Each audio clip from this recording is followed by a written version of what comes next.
Hello everyone, Kevin the Switch Hippie here with another exciting episode of Rescued from the Bargain Bin here at Groovy Old Records. 500 subscribers. Thank you. I am blessed beyond belief.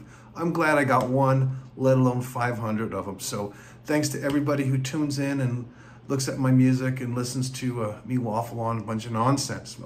I appreciate the effort, so thanks so much. So anyways, let's go into some records that I found recently. I know it's been a while, but I was over at the pawn shop across the street and they had a bunch of Mexican records there. So I said, I'll try them for $1. You know, what can you go wrong? So I found a couple of really good ones. This is Lydia Mendoza. She's a beautiful singer and she plays a 12-string guitar. So it's all acoustic album and I put some tracks on my feed there. So have a listen to this. Absolutely wonderful. Lydia Mendoza, Hombre Cruel, I think is the hit she had, and it was recorded back in the 30s or whatever. And then she re-records them later on in life too. This is the other one. This is La Pachuca Polka by Beto Villa. It's a saxophone, and it's really good. It's actually Mexican polka music on a saxophone. La Pachuca. La Pachuca. And my Spanish isn't great, but I think that means kind of somebody who dresses nice. The nice look, the nicely dressed lady, I mean. It's, would that be a great way to translate that? Here's a good country album I found. This is a Cowboy Copus. This is on the old King label, right? So this is like a first thing, and this was released right after he died in the plane crash with Patsy Cline, right? And Hawkshaw Hawkins was the other chap who died on it, who's good too. And anyway, this was Cowboy Copus. This kind of is posthumous release, I guess. Would you say after that? Here's another great one I found. I've been looking for this one for years. And I had it on CD, and I had all, but I never got vinyl, but I got it today. This is the Newport Broadside from 1963, right? That's the Newport Folk Festival. And basically, this is a super communist album, I guess. It's social protest songs. Bob Dylan and Pete Seeger's on here, Tom Paxton, the Freedom singer, Phil Oakes, Peter Lafarge, who does a song called Coyote My Little Brother, which is just terrible. I put that in the feed below because it's just, I mean, maybe back then it was cool. And then Joan Baez and Bob Dylan. So these are more topical protest songs from, and it's on the old Vanguard label, right? So everybody loves the Vanguard label. I know I do. They were the vanguard of American folk music for many years, and probably still are. So this is a Newport Broadside from the Newport Folk Festival, 1963. Here's another great one. This is Jean Redpath, and she's a famous Scottish folk singer. It's just her and guitar. And it's, you know, if you like that kind of music, she sings in a high-pitched voice, kind of like Joan Baez. It's kind of like Scottish Joan Baez, I guess, maybe a good her singing style. Anyways, it's a really good record. Again, it's on Electro folk label, and it's a good record. I like it. It's a steal for $5. I don't know. Here's a really cool one I found. I found this one today, as a matter of fact, at my local store. This is Eddie Cleanhead Vinson, Cherry Red Blues. What a great record. Eddie Cleanhead Vinson, what a great voice. He's bluesy, he's jazzy, he's kind of everything. It's an absolutely brilliant record. I highly recommend it. Eddie Cleanhead Vinson. It even says here, see, Eddie Cleanhead Vinson on the back. So, Cherry Red Blues, Ashes on My Pillow. What a great song. Here's another great guy. If you haven't heard him, then shame on you. Josh White. This is, again, is the old Electro label. And what is this, the white label? Yeah, this is the old Electro label, and this is absolutely fabulous. It's kind of gospel-y, kind of bluesy, kind of folky. He does everything on this record. I've got other ones by him too that are incredible. Great guitar playing, great singing, and great accompaniment on everything. So Josh White, and that is, oh, let's just call it Josh White. Sings blues and ballads. Cool. Now here's a really interesting one I found. Here's two. I'll do this one first. Yeah, this is the Candyman. So I forgot what year this is, 68 or something. It's in mono. The Candyman, and it's kind of psychedelic, kind of poppy, kind of rocky, kind of stuff.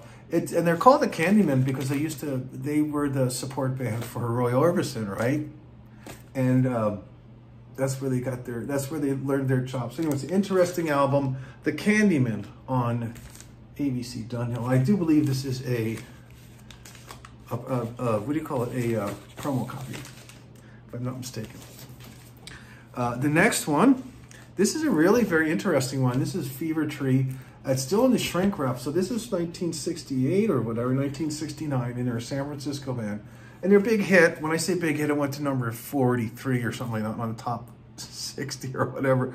San Francisco Girls, which I put in the feed below. It kind of reminds me of Elephant's Memory. It's a kind of a bigger band, psychedelic kind of sound to it. Certainly worth listening. And I had put this on the Exotic Music Facebook page, and I was amazed about how many people actually at one time owned this record and how great they all thought it was. I hadn't even heard of it.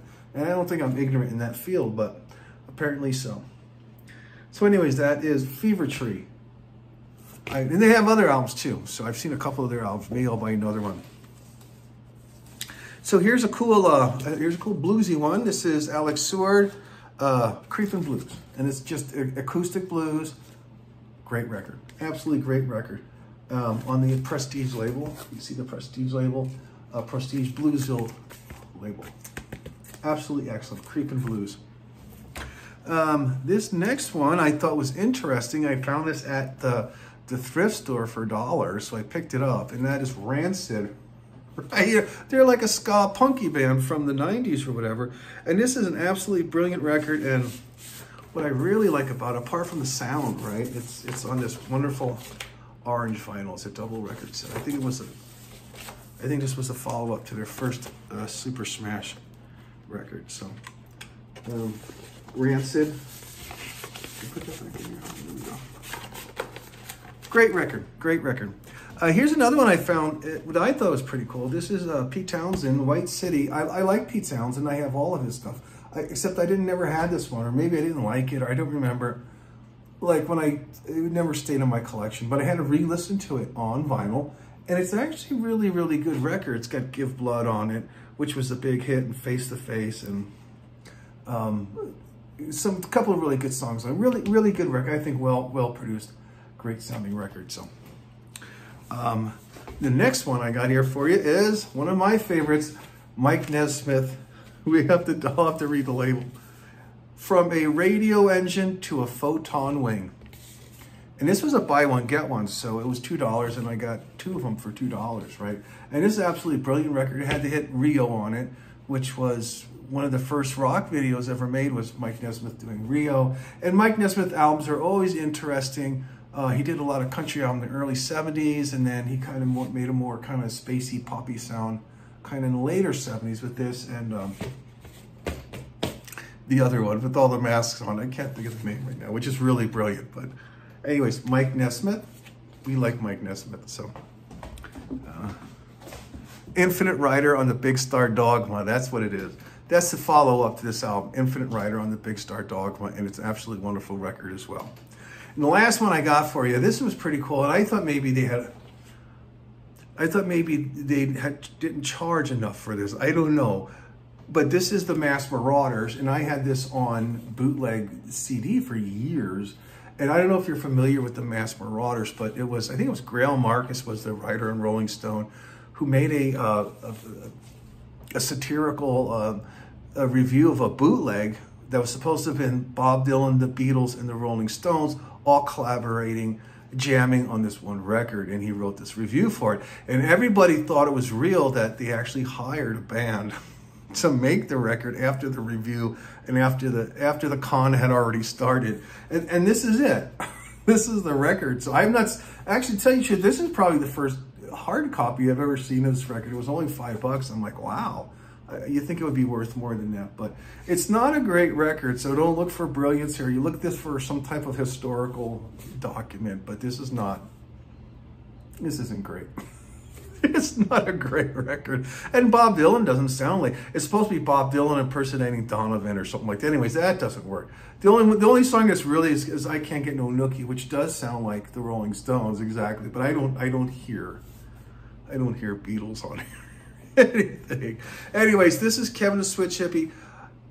Thanks again for 500 subscribers, and we will be back as soon as we can with some more groovy old records that we've rescued from the bargain bin. So, all right, I'll talk to you later. Bye.